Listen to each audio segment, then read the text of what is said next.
Hey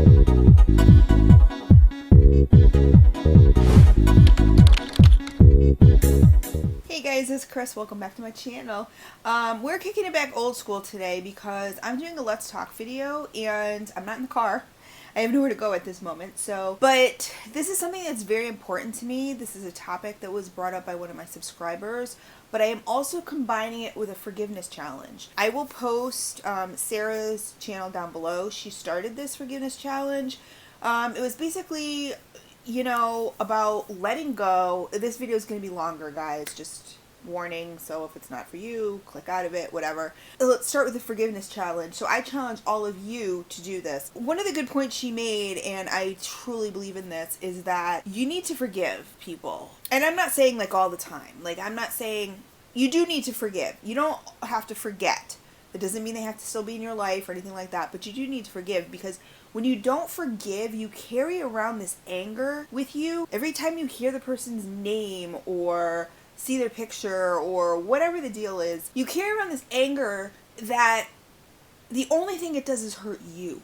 You're not hurting that other person by carrying around this anger because you have not forgiven them. And I thought it was such a great challenge. I mean, if you could think of one person in your life, I mean, no matter how big or small you think it is, and just forgive that person, like truly forgive that person, like just let it go. Let go of the anger and the resentment and all that other stuff. It's so super important for your mental health, for your emotional well-being, because again, like I said, you are not hurting the other person. They don't care. They're going along and they're living their lives like they normally would, and you are suffering. And as she stated on her channel, I state on my channel, I love you guys to death. I really do. You guys are my YouTube family. You're my family and friends, and it's so super important. So I challenge all of you to, at least pick one person in your life that has wronged you, hurt you, and forgive them. Just forgive them, but really forgive them. Don't just say, oh, I forgive. We do that all the time. Like, yeah, I forgive you.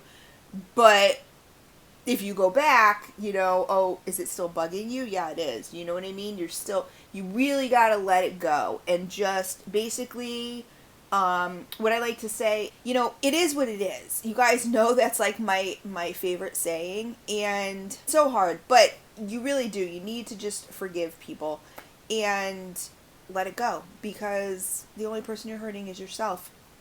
That's it. Like, you really are not. And like I said, it doesn't mean you have to be friends with them. It doesn't mean you have to have contact with them. It does not mean that you have to ever speak to them again.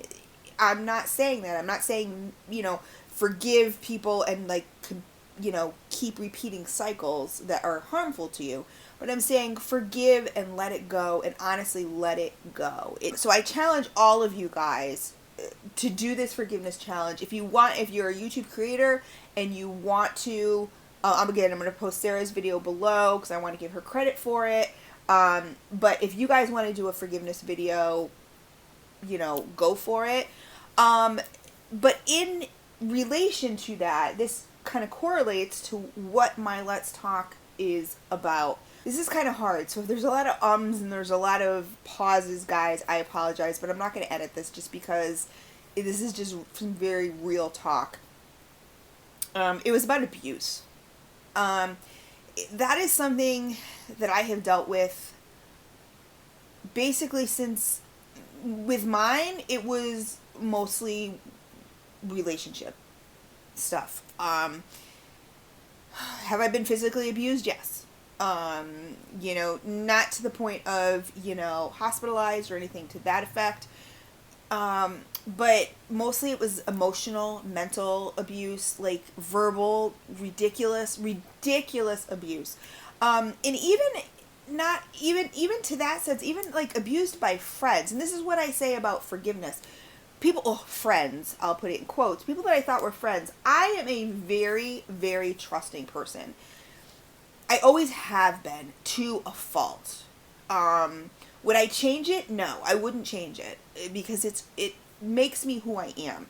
But in my personal life, I've literally taken people in off the streets Like, people I would meet in Denny's when I used to, like, work at the bar and stuff, if they didn't have a place to live, I had a full furnished basement. I'm like, come live with me. I don't know these people. Like, these are absolute strangers. And I know to you guys, it's going to sound insane. I know it is, but I am a Pisces through and through. And I am somebody who wants to fix the world. Like, I just want to help people. I want to fix the world. And so, you know, I would meet these people and it would be like, oh, we got kicked out. We don't have any place to live, blah, blah, blah, you know. And I'm like, oh, come live with me, you know, rent free, whatever, you know, like, it was just like, hey, I got a place, you know. And not grown adults, obviously. I mean, you know, people my age or, you know, younger or that kind of stuff. In my house growing up too, like, even when I had, you know, Chelsea, in the house as a teenager, it was always the house to go to. Like, all the teenagers came to my house because it was the safe place. It was like a place that they could come to and they could talk to me, like, about things they couldn't talk to their parents about. And it was, my door was always open, and, you know, I've always been that way. But even, I've had people steal my cars, roommates steal my cars. I had a roommate who stole my car before. He did not pay rent. He didn't pay me for the car. We went to DMV. The situation is, we went to DMV. I was going to sell him my car. I was working at the Attorney General's office at the time, and I was a little naive as to the DMV and how things work. And so I was kind of naive when it came to that kind of stuff. So I wrote out a contract, you know, sort of like an agreement, a payment agreement, whatever kind of thing. And it said something to the effect of, you know, like, oh, if you know, miss 2 payments in a row, I take the car back and you forfeit those payments. I mean, it was very, very legal, you know, it was a very legal document. You know, it wasn't notarized or anything like that, but I mean, you know, the wording, all that other stuff. Well, he didn't sign it. Well, you know what? That should have been my first clue, Chris. Like, hello? He wouldn't sign it. Like, and so anyway, we went to DMV, and I let him fill out the paper. I was doing something else. I was doing something with my new car or something to that effect, and he was filling out paperwork for the old car. And what he did was he actually filled the title out. Like, when he you know, filled the title out, he filled it out as his. Like, no, it was a lost title. I didn't have the title. We had to get a new title, and he filled it out like as if the car was his. So I'm waiting for the new title in the mail. I'm waiting. It never comes because it comes to his girlfriend's address, because this is how he played me, right? So basically, there was nothing I could do at that point. He owned the car. He had the title. It was in his name. Did he pay me a dime? No, he didn't. He stole my car. You know, but that's the kind of stuff that used to happen to me. So that's as far as, like, friendships, again, quotes, friendships. Did I have some experiences with people that I took in that were, you know, amazing? Yes. You know what I mean? They got back on their feet, and then they, you know, moved on, and yeah, that was great. You know, and that was very fulfilling for me. And so, you know, I felt like, okay, well, you know, I helped somebody. I would want someone to help me if I was in need. So that's kind of how I, you know, thought about things. And was it naive? Yeah, it was, you know. Would I do it in this day and age? Like, this was, you know, way back when. No. You know, I mean, even back then I shouldn't have been doing it. It was crazy. I mean, you know, I was a single mom and all this other stuff. And again, but do I forgive those people? Yeah. Like, I forgive, and I've moved on to the point where they don't even really cross my mind. Like, if I wasn't making this video, they don't cross my mind. So I've forgiven and forgotten, actually. Another example of forgiveness, another very important, very, very, very important, you need to forgive yourself for mistakes that you've made. We've all made mistakes in our life. We all have. As you guys know, I suffer from mental illness, and since the age of 18. I had my daughter. I was pregnant at 19. I had her at 20, and very young. It was very young. I still think it's very young for people to have kids. But around 25, I started working at a bar. And I developed a drinking problem. And because my boss would let us drink, like, on duty, at work. I was a cocktail waitress. And then we would stay after and we would drink. Like, he would make up new drinks and we would drink. And, it was just kind of like a big party time for me. Couple that with not getting the correct treatment and drinking, I was a mess. Okay, so basically, I could not take care of my kid. I could not take care of Chelsea for, a good 2 years, because my days consisted of, working nights, and then Thursday through Sunday, I would go to Hartford. I would go to the bar. Hartford is the capital here, and it's where all the bars are. The main, the bar area, and I would party with my girlfriends, and we would, get ready, go out, drink till we couldn't stand, go home, wake up like 2, 3, 4, the next day, and do the whole thing again, and that would go Thursday from Sunday. So so Chelsea actually lived at my mom's house for 2 years. Now, how this comes into forgiveness is that I still struggle with this. Chelsea's now 25. She has a child of her own. You guys know I've talked about it before. She lives right next door to me. And Chelsea also didn't have a father. Like, me and her father divorced when she was 2. And the last time she saw him, she was 5, because he was just a deadbeat. He was just a total deadbeat. Druggy, well, drugs after we divorced, but anyway, so she basically grew up without a father, and then she had a mother who suffered from mental illness and just was not able to be a mom. Like, I just wasn't able to, and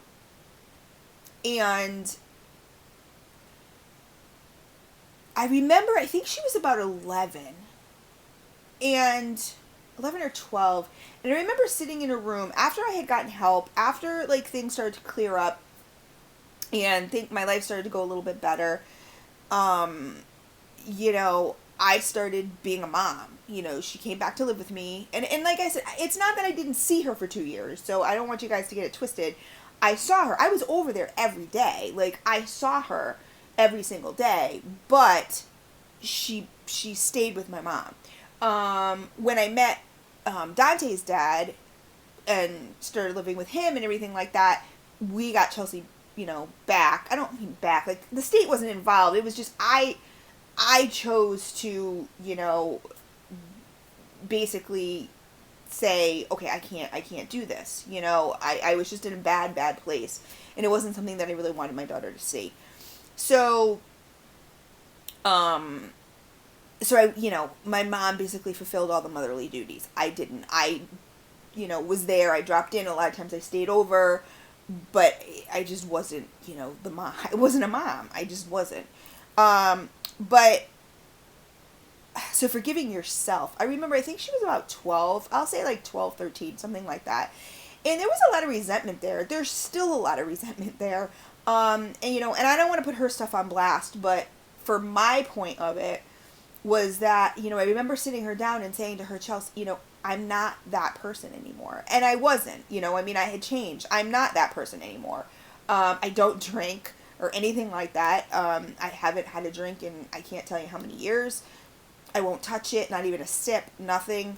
And, after this very bad place, things changed. Life changed. I got better, not better. I'm not all better, obviously, but I was able to be a mom again. And I remember us fighting about something. I don't even remember what it was about, but I think it was sort of one of those situations where, I was at that point then trying to parent, and she was kind of resisting, because it was sort of like, where have you been the last 2 years? Like, what do you think you're doing now? And I just sat her down and I said to her, listen, babes, I apologize. There's nothing else that I can do but apologize. You know, I can't take it back. If I could take it back and do it over, I would. But I was sick. It wasn't, you know, the partying was not me. The partying was part of the illness. I was self-medicating. I was trying to do whatever I could just to feel better for, you know, 5 seconds. Like, that's how bad it was. And so I apologized to her, and I said, you know what, this is the last time I'm going to apologize to you. Now, that's not true. Throughout the years, I have apologized for, you know, things. But, you know, about that, I said, because I can't change it. I can't go back. If I could, I would. If I could still have you, but give you a different father, like, I would. Like, so many choices in my life, you know. But I found the biggest thing I had to do was forgive myself. And that's still hard to this day. And especially now, because when you have an adult child who now has a child of her own, and you see that child making the same freaking mistakes that you made, going down the same path, and I'm not talking about drinking, because she doesn't, you know, she doesn't really drink or anything like that, but just choices, like, you know where those choices are going to bring that person because you've lived it. We basically are living the same, you know, life. And I'm just like, that I did at her age. And I'm like, oh my God, no, like, stop. The only thing I can do now is just, you know, sit her down every once in a while and be like, wrong. Like, no, you can't do it. Like, I know the end result. This is what's going to happen. This is what's going to happen. And, you know, people say, oh, but they're their own people. They need to make their own, you know, mistakes. And I agree with that to an extent. But this is a little different. You would have to know my family, like, really know them and know how super, super close we are. And my daughter is me, like, through and through. As much as she wants to deny it, she is me through and through. And I don't know if it's a good thing or a bad thing, but so watching her go down that same path, those same paths, making those same bad choices in men, you know, job-wise, this-wise, that-wise, whatever the thing is, I'm like, oh my God, like, no, like, you just want to put the brakes on because, like, you see them standing at that cliff and you know what's going to happen. And I always try to explain, like, you know, you dig a hole for yourself, it's not something you could just jump right out of and go do along your merry way. You know, you have to find a ladder. You have to do it one rung at a time. It is a very slippery slope. And, you know, once you're not trusted, once you're not trustworthy, once you're not, once you make a reputation for yourself as somebody who is just not, who's not you, it's really hard to get that back. I know once I changed and once things started to come together, therapy started, you know, and I really started taking it seriously and that kind of stuff, it was hard because I used to lie all the time. Like, I used to just straight up lie, even though I was an adult. Obviously, I was still ashamed at some of the stuff I was doing. So even to my mom, I would lie. Like, I would be hanging out with people I knew she didn't want me to hang out with, and I knew why she didn't want me to hang out with them. But I was making those bad choices, and so I would lie. And I would say, you know, oh no, I'm going to so-and-so's house or whatever, which was just a total lie. And, you know, once that happens, it's really hard to get back and rebuild your reputation. It takes 10 times the effort, 100 times the effort than it does to ruin it. Like, you could ruin it like that, you know what I mean? But getting it back. Anyway, so just based on that, forgiving myself was the hardest. And you know what? There's not a day goes by when I see her struggling that I'm not going to say I blame myself. I take responsibility for my choices. That's all I can do. And then I tell her, all I can do now is be the best mom that I can be. And if you think I'm being a hard ass, or you think I'm being a bitch, or whatever, or you think I'm being a nag, whatever the deal is, I'm doing it out of love. Because I do not want you to do things the hard way. I did everything the hard way. Nothing I never took anyone's advice. I never did anything the easy way. Everything had to be the absolute hardest, most traumatic way ever. So I really needed to forgive myself for that. Have I absolutely 100% forgiven myself?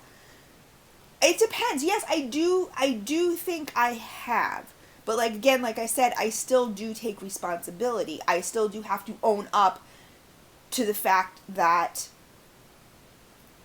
you know, a lot of what's going on, a lot of what, you know, troubles that may happen, you know, in her life are because of choices that I made. Can I change those choices? No, I can't. So now I just have to be an even better mother. Like, I just have to do double time because, you know, to make up for it. And that doesn't mean giving her everything she wants. I play hardball. I mean, she knows I do. So it's, you know, it's not about that. It's playing the hardball now. You know what I mean? Whereas before, I wasn't there to play the hardball. Or even when I was there but couldn't deal because I was so depressed, I was in bed 24/7 due to abuse, in abusive abusive relationships, whatever. You know, now I have to do that extra work, and that's just my obligation. It's just, you know, I do it out of love, but it's my role. You know, could things have been different? Of course they could have, but you know what? You got to move on, and you got to forgive yourself, and you got to say, you know what? The past is the past. We can't change it. All we can do is learn from it, and you have to learn from it. You can't just say, okay, the past is the past, and keep making the same mistakes, because that doesn't do anybody any good. So forgive yourself. Forgive others. Doesn't mean you have to be friends with them, but forgive yourself first. Because honestly, if you don't forgive yourself, if you're not able to forgive yourself, how can you forgive others? It's kind of like that saying, you know, how can you, if you don't love yourself, how can you love somebody else? You know, do I actually believe that saying? No. I don't. Because there's been points in my life where I've not loved myself, but I've genuinely, truly loved other people. Because it's harder to love yourself than it is to love other people. I absolutely 100% believe that. But going back to the abuse, so, yeah, so, you know, I'm not going to mention names. I'm just going to be, like, general, but most of my relationships in my marriage is super, super abusive, mostly verbally, but, like, to the point of using, you know, when you love somebody or you're married to somebody, you're in a relationship with somebody, you open up about stuff in your past, right? I mean, to me, I do. I just think that's normal. You share things, and, you know, whether good or bad, you're there for each other, good or bad, whatever. And so I would open up about stuff, you know, whether it be, you know, I was not able to be a mother for a couple of years or whatever the deal is. And then that person would turn it around and just abuse me with it. Like, you were the shittiest mother ever. You don't even deserve, you know, your kid now. Like, you're horrible. You're a slut. You're this, you're that, you're whatever, you know, I mean, to the point where I would be in the corner, crouched in the corner, like, crying hysterically, hyperventilating, and, like, ridiculous. You know, and I've always said, I've had some physical abuse, like I said, nothing to what I'm sure other people have had. I would rather have somebody punch me in the face than emotionally and verbally abuse me, because those scars are just, emotional scars are so, they live with you forever. Other bruises, cuts, you know, that goes away.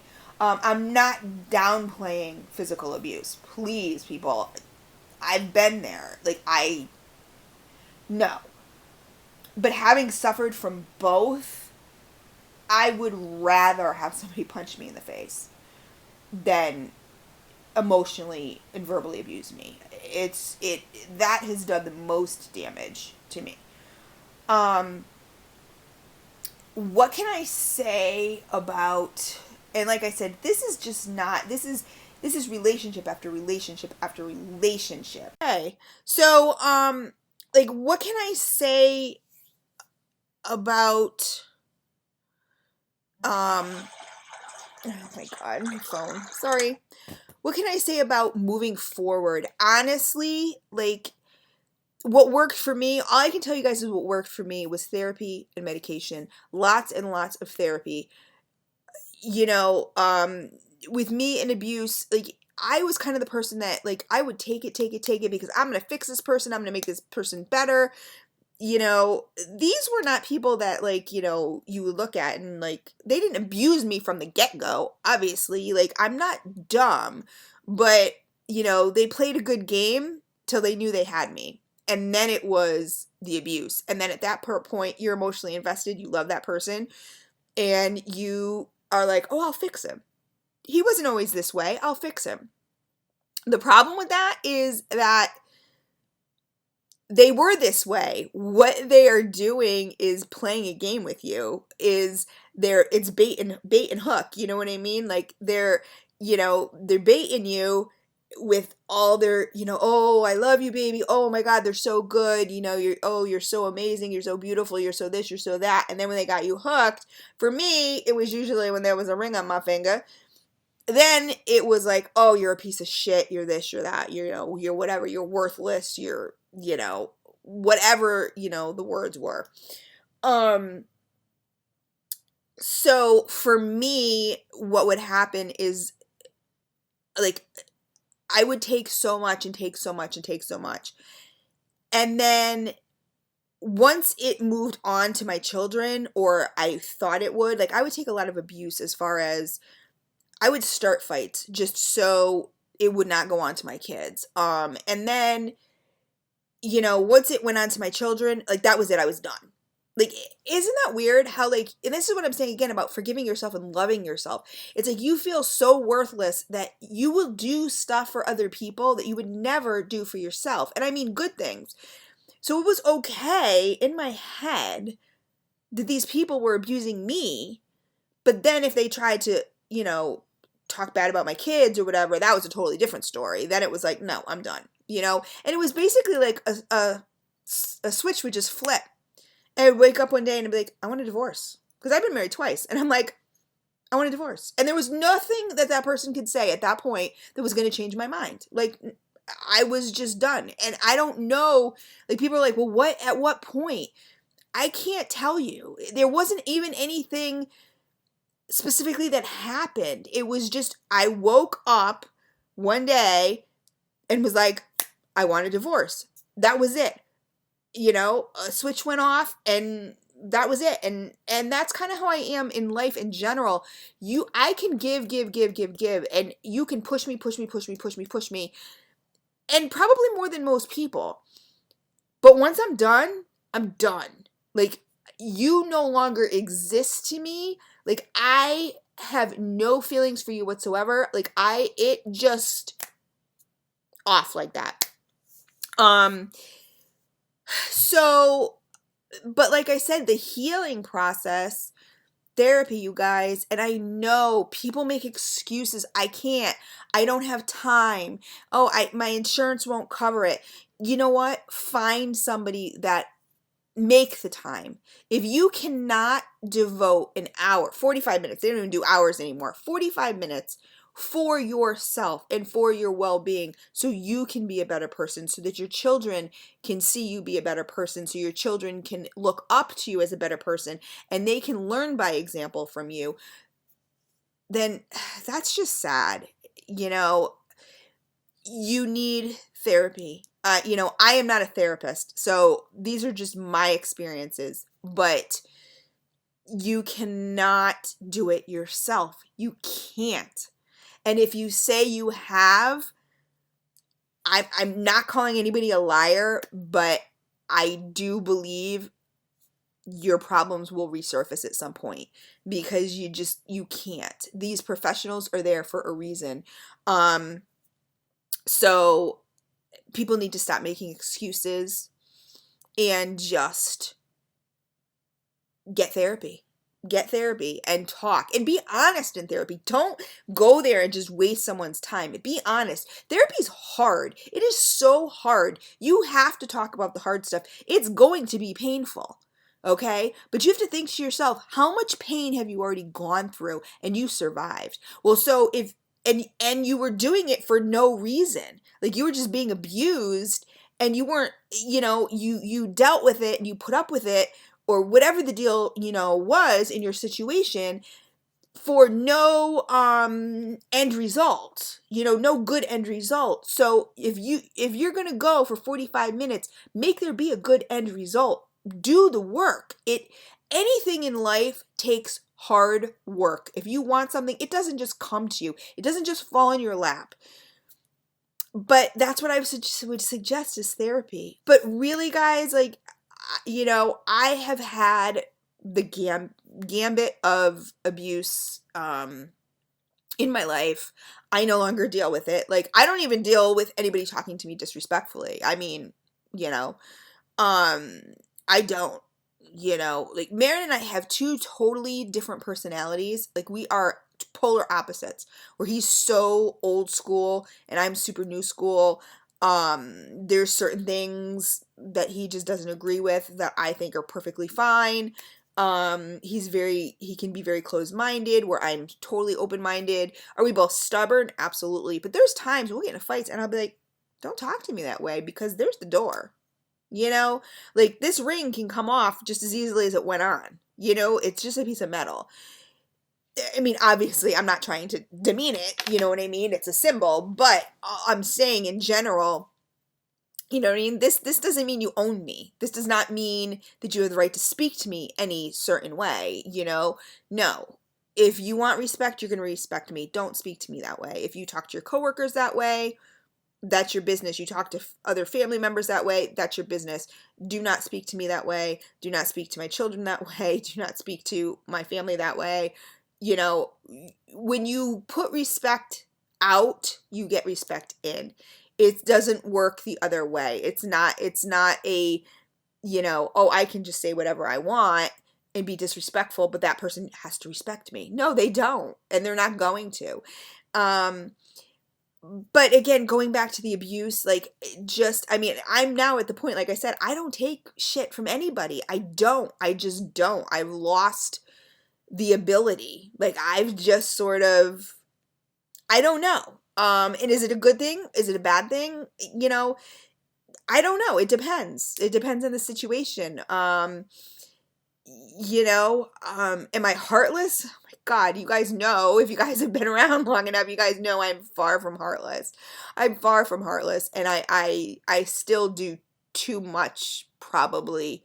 But the bullshit, you know what I mean? Like, the disrespect and all that stuff. No, I'm not going to. I'm just not going to deal with it anymore. Like, I'm just not. And you really need to make that, and that comes from loving myself. Can I lose weight? I can stand to lose 20 more pounds. Sure. Have I lost weight? Yeah. Do I always feel good about myself? No.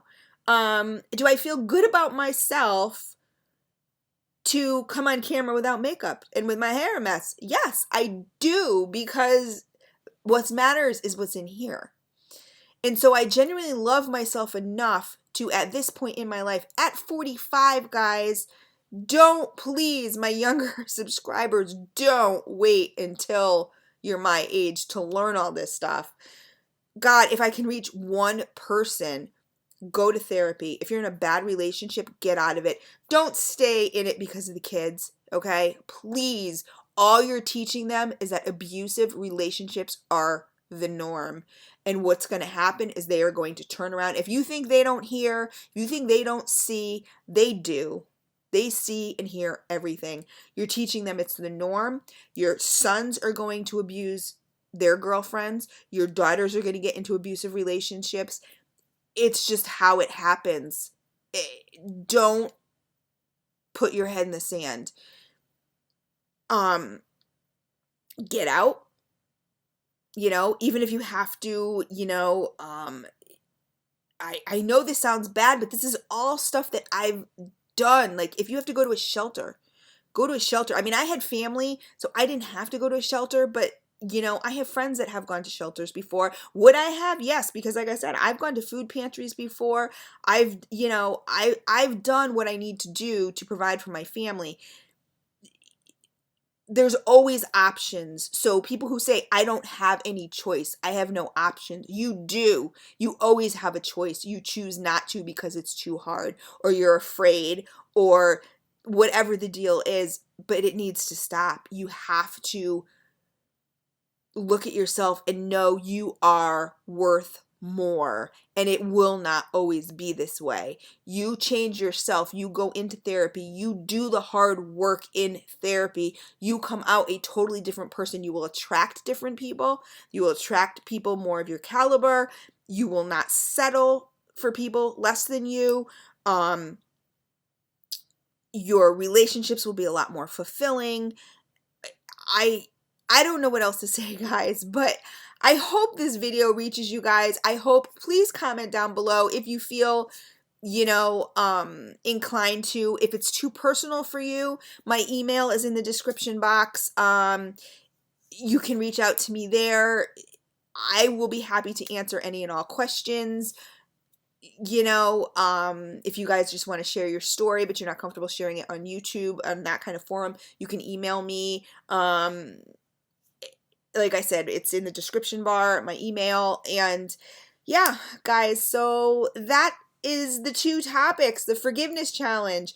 And like I said, forgive others, but forgive yourself. You know, forgive yourself. We're not all perfect. That doesn't mean forgive yourself and keep being a shitty person, but we all make mistakes. We've all been there. I've made them. I've shared them with you, some of them with you. And, you know, as far as abuse goes and handling abusive relationships, get out. Get out. And you know what? Listen to other people around you. If you have lost all your friends, if your friends no longer want to hang out with you, if your family members won't be around your significant other, if your family members don't like your significant other, if your friends don't like your significant other, there's a reason. It's not, you know, people don't just not like to not like, especially in those situations. So you really need to start listening to other people. On that, my phone's ringing and I'm gonna go. I love you guys. Take care.